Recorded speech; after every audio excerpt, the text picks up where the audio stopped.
میرے آقا مدینے والے مصطفیٰ صلی اللہ تعالیٰ علیہ وسلم کا فرمان عالی شان ہے، من صلی صلاۃ العصر من یوم الجمعۃ فقال قبل ان یقوم من مقامہ اللہم صلی علی محمد النبی الامی وعلی آلہ وصحبہ وسلم تسلیما۔ پیارے آقا فرماتے ہیں جس نے جمعہ کے دن نماز عصر ادا کی اور اپنی جگہ اٹھنے سے پہلے، اپنی جگہ سے اٹھنے سے پہلے 80 مرتبہ یہ درود پاک پڑھا، اللہم صلی علی محمد النبی الامی وعلی آلہ وصحبہ وسلم تسلیما۔ اب اس کو آگے اجر کیا ملے گا؟ فرمایا 80 مرتن، اگر اس نے 80 بار یہ پڑھا، غفرت لہو ذنوب 80 عاما وکتبت لہو عبادت 80 سنتن۔ آقا نے فرمایا اللہ اس کے 80 برس کے گناہ بھی معاف فرما دے گا اور اس کے لیے 80 سال کی عبادت لکھی جائے گی۔ یعنی جمعہ کا دن جو ہے نا، یہ خاص درود پاک پڑھنے کا دن ہے۔ الگ الگ درود پاک بھی بیان ہوئے اور درود پاک کی فضیلتیں بھی بیان ہوئی۔ ایک حدیث پاک ہر جمعے کو کوشش کرتا ہوں بیان کروں کہ حدیث پاک کا خلاصہ ہے کہ جو جمعہ کے دن 200 بار درود پاک پڑھے اس کے 200 برس کے گناہ معاف کر دیے جاتے ہیں۔ تو اس سے پتہ چلتا ہے کہ جمعہ is very special day for درود پاک۔ تو کثرت سے درود پاک پڑھتے رہا کریں۔ آئیے مل کر محبت سے بآواز بلند درود پاک پڑھ لیں۔ صلو علی الحبیب صلی اللہ تعالی علی محمد صلی اللہ علیہ وسلم۔ یہ بھی تھوڑا ہے آپ کی خاطر، بھیجئے گر کروڑ بار سلام، عزت اہل بیت پر صلوات، ہدیہ روح چار یار سلام۔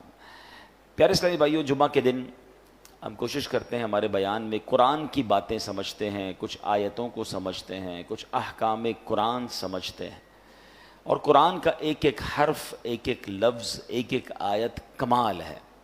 آج میں پوری آیت بیان کرنے نہیں جا رہا، آج ایک آیت کا صرف یوں سمجھیے کہ مختصر سا جز، چھوٹا سا حصہ، مگر امیزنگ، کمال کا پیغام ہے، کمال کا یوں سمجھیے ہمیں ایک آرڈر دیا گیا ہے۔ اگر اس پر عمل کر لیں تو زندگی خوبصورت، زندگی آسان، گھروں میں امن، دوستوں میں پیار، محلوں میں امن ہو جائے گا۔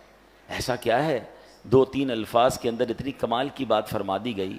چنانچہ پارہ نمبر 1 ہے، سورہ بقرہ ہے، آیت نمبر ہے 83۔ اللہ ارشاد فرماتا ہے وَقُولُوا لِلنَّاسِ حُسْنًا، اور لوگوں سے اچھی بات کہو۔ بس قرآن نے کیا کہا؟ لوگوں سے جب بھی کریں اچھی بات کریں۔ سبحان اللہ، یہ حکم اگر ہم اپنا لینا تو یہ سمجھے ہمارے معاشرے میں امن و سکون ہو جائے گا۔ وَقُولُوا لِلنَّاسِ حُسْنًا، لوگوں سے اچھی بات کہو۔ یہ جادو جیسا اثر رکھنے والا حکم ہے، ہاں، کہ لوگوں سے اچھی بات کہو۔ آپ یقین کریں آپ زندگی کے ہر میدان میں کامیاب ہو سکتے ہیں اگر یہ حکم پر ہم عمل کرنے والے بن جائیں۔ کس طرح بڑے بڑے معاملات سارٹ آؤٹ ہو گئے، بڑی بڑی جنگیں ٹل گئیں، بڑی بڑی مصیبتیں ٹل گئیں۔ ایک واقعہ بتاتا ہوں آپ کو۔ تاریخ گواہ ہے کہ جو کام تیروں اور تلواروں سے کرنا ممکن نہیں تھا، میٹھے بول اور اچھی بات نے وہ کام کر دکھائے۔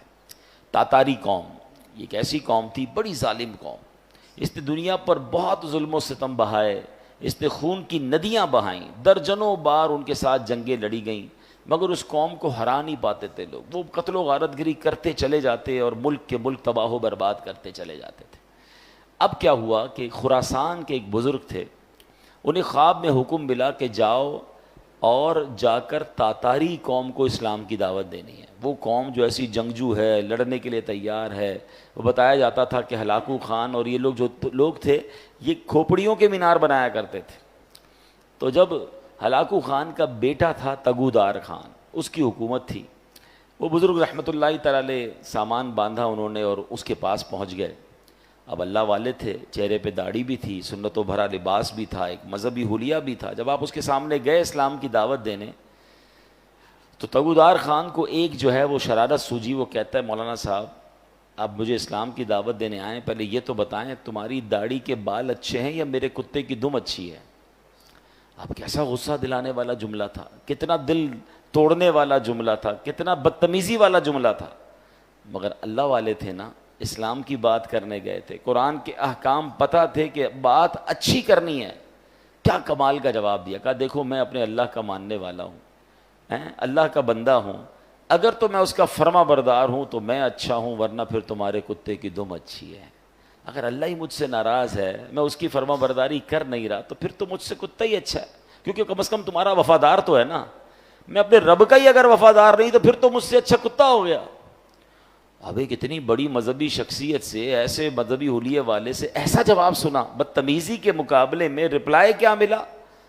اچھا، سافٹ اور حکمت بھرا۔ تو جب یہ میٹھے بول اس نے سنے نا تو تگودار خان کے دل پر اثر کر گئے، اس پر جو شرارت کا بھوت سوار تھا وہ اتر گیا۔ اب وہ نرمی سے بولا اب تو آپ میرے مہمان ہیں، میرے پاس قیام فرمائیں۔ چنانچہ وہ بزرگ جو تھے وہ تگودار خان کے یہاں رہنے لگے۔ روزانہ رات کو وہ ان کے پاس آتا، بزرگوں نے پیاری پیاری باتیں بتاتے، اسلام کی تعلیمات بتاتے، نبی پاک کے واقعات سناتے۔ اور ایک بار ایسا وقت آیا کہ وہ تگودار خان جو ہلاکو خان کا بیٹا اور تاتاری قوم جو ظلم و ستم کی آندیاں بہاتی تھی، جن سے تلواروں سے کوئی جیت نہیں سکتا تھا، آخر کار کلمہ پڑھ کر مسلمان ہو گیا اور نبی پاک علیہ الصلوۃ والسلام کا شیدائی بن گیا۔ اس کے نتیجے میں پھر تاتاری قوم بھی مسلمان ہو گئی۔ اللہ اکبر! یوں میٹھے بول کی برکت سے خونخوار قوم جو تھی، جو تلواروں سے زیر نہ آئی، وہ اچھی بات اور اچھی طریقے سے گفتگو کرنے کی وجہ سے وہ زیر ہو گئی اور وہ مسلمان ہو گئے۔ اے میرے پیارے اسلامی بھائیوں، جو اصل بات سمجھانے کا مقصد ہے کہ بہت ساری چیزیں لڑائی جھگڑے سے نہیں، اچھی بات کر کے حاصل کی جا سکتی ہیں۔ تیکھے بول، چبھتے ہوئے جملے، لڑنے والی باتیں دشمنیاں تو پیدا کر سکتی ہیں، دوست نہیں بنا سکتی ہیں۔ ہمارا پرابلم یہ ہے کہ ہم قرآن کے اس حکم پر عمل کرنے میں کامیاب نہیں ہو رہے۔ بڑا پیارا شعر ہے نا، ہے فلاح و کامیابی نرمیوں آسانی میں، ہے فلاح و کامرانی نرمیوں آسانی میں، ہر بنا کام بگڑ جاتا ہے نادانی میں۔ آپ نے دیکھا ہوگا ایک جملہ بندہ کہہ دیتا ہے رشتہ ختم ہو جاتا ہے، ایک جملہ ایسا کہہ دیتا ہے دوستی ختم ہو جاتی ہے، ایک جملہ ایسا کہہ دیتا ہے پارٹنرشپ ختم ہو جاتی ہے۔ اچھا، بعد میں بندہ برسوں سوچتا رہتا ہے کاش یار وہ جملہ نہ کہتا، مجھے کیا ہو گیا تھا، میں نے کیوں ایسی بات کر دی تھی۔ میں نے پہلے بھی بیان میں ایک بات بتائی ہے، ہماری جسم میں جتنے بھی باڈی پارٹس ہیں نا، اس کا کوئی گارڈ نہیں ہے، کوئی روک نہیں ہے، مگر زبان وہ واحد پارٹ آف دا باڈی ہے جس کے 32 گارڈ ہیں۔ 32 دانتوں کے پیچھے نماز کو اپنی زبان کو رکھا گیا ہے کہ بندہ پہلے سوچ لے پھر بات کرے، مگر جب یہ زبان چلتی ہے تو 32 پہرے داروں کا خیال بھی نہیں رکھتی اور کسی کا دل توڑ دیتی ہے، کسی کا گھر توڑ دیتی ہے۔ قرآن نے کیا حکم دیا؟ ہم آج بات قرآن کی کر رہے ہیں۔ اللہ فرماتا ہے وَقُولُوا لِلنَّاسِ حُسْنًا، اور لوگوں سے اچھی بات کہو۔ کاش ہمیں اچھا بولنا نصیب ہو جائے، میٹھا بولنا نصیب ہو۔ کڑوا بولنا بہت سارے لوگوں کو آتا ہے، ایسے ایسے جملے ڈھونڈ کر لاتے ہیں اور سامنے والے کو کہتے ہیں کہ اس کا دل چھلنی ہو جاتا ہے، اس کو اس قدر غصہ آ جاتا ہے کہ بات پھر لڑائی تک پہنچ جاتی ہے۔ نہیں میرے پیارے اسلامی بھائیوں، اس طرح کی باتیں کرنے کا کیا فائدہ؟ اب اتنی کڑواہٹ ہے لوگوں کی زبان میں۔ اب موٹر سائیکل پر جا رہے ہیں، سائیکل پر جا رہے ہیں، گاڑی میں جا رہے ہیں یا رستے میں جا رہے ہیں، کسی کی ٹھوکر لگ گئی، وہ انسان ہے نا، غلطی ہو جاتی ہے، اندھا ہے کیا؟ دیکھ کر نہیں، اسٹارٹ ہی تیکھے جملوں سے ہو رہا ہے، آنکھیں نوچ لوں گا تمہاری، جانتا نہیں میں کون ہوں۔ یعنی everybody is ready to fight, معافی درگزر ہیں، عفو کہاں گیا؟ ہم کیوں کسی کو یہ احساس نہیں دلاتے کہ ہو جاتی ہے انسان سے غلطی؟ کیا آپ سے غلطیاں نہیں ہوتی؟ مجھ سے مسٹیک نہیں ہو سکتی؟ کیا ہر مسٹیک، ہر غلطی کی سزائے موت ہی دینی ہے؟ وہ لوگ جو اس طرح سختیاں کرتے ہیں، اس طرح ان کے جملے کڑوے ہیں، وہ تنہا رہ جاتے ہیں۔ مجھے ایک بات بتائیں، آپ کی لائف میں بھی ایسے بہت سارے لوگ ہوں گے جن سے بات کرنے کو آپ کو جی نہیں چاہتا ہوگا، ہیں؟ کیوں نہیں چاہتا؟ کیونکہ ان کی بات میں کڑواہٹ ہے، ان کی بات ہمیشہ سختی سے شروع ہوتی ہے، ان کی بات میں چبھن ہے۔ ایسے لوگ تو مسجد میں آنے والوں کو ناراض کر دیتے ہیں۔ اب مسجد میں بچے آتے ہیں، ٹھیک ہے، بچے تو بچے ہی ہوتے ہیں نا، ان کو کیا پتہ شرارت کرنی ہے نہیں کرنی۔ ان کے والد کا کام ہے، بڑے بھائی کا کام ہے کہ مسجد میں ایسے بچوں کو لائیں جو شرارت نہ کریں، شور نہ کریں۔ لیکن اگر کوئی بچہ کر بھی بیٹھا تو کیا اس کا انداز یہ ہوگا کہ اس بچے کو تھپڑ مار دیا جائے، اس بچے کو اتنا ڈانٹا جائے، اتنا ڈرا دیا جائے کہ آئندہ وہ مسجد میں آنے سے ڈر جائے؟ آپ نے آنے والی نسل کو مسجد میں آنے سے ڈرا دیا کہ نہیں بھائی مسجد میں تو بڑے خطرناک انکل ہوتے ہیں. نہیں، پیار سے، محبت سے ہمیں تو اپنی نسلوں کو آگے مسجدوں میں نمازی بنانا ہے. آج دیکھیں آہستہ آہستہ نوجوان دور ہوتا جا رہا ہے مسجد سے، اور ہم اگر آنے والے نوجوانوں کو، آنے والے بچوں کو دیکھیں جو کبھی کبھی آتا ہے اس کو مسجد کے آداب نہیں پتہ ہوتے. آپ نے واقعہ سنا ہوگا، اسلام کے ابتدائی دور تھا، ایک شخص ابھی نیا نیا مسلمان ہوا تھا، مسجد نبوی میں آیا، اس کو پیشاب کی حاجت ہوئی، اس نے مسجد میں پیشاب کرنا شروع کر دیا. صحابہ اکرام کو بڑا غصہ آیا، مسجد میں. نبی پاک نے روک دیا. اچھا، نبی پاک نے اس بندے کو پیشاب کرنے سے بھی روکنے سے منع کر دیا کہ پہلے فارغ ہونے دو. پھر اس کو اپنے پاس بلایا، فرمایا بیٹا مسجد میں، حدیث کا خلاصہ ہے، مسجد میں یہ نہیں کیا کرتے، مسجد عبادت کی جگہ ہے، ناپاکی نہیں کرتے، مسجد کا خیال کرتے ہیں، اور پانی منگوا کر اس جگہ پر ڈال دیا.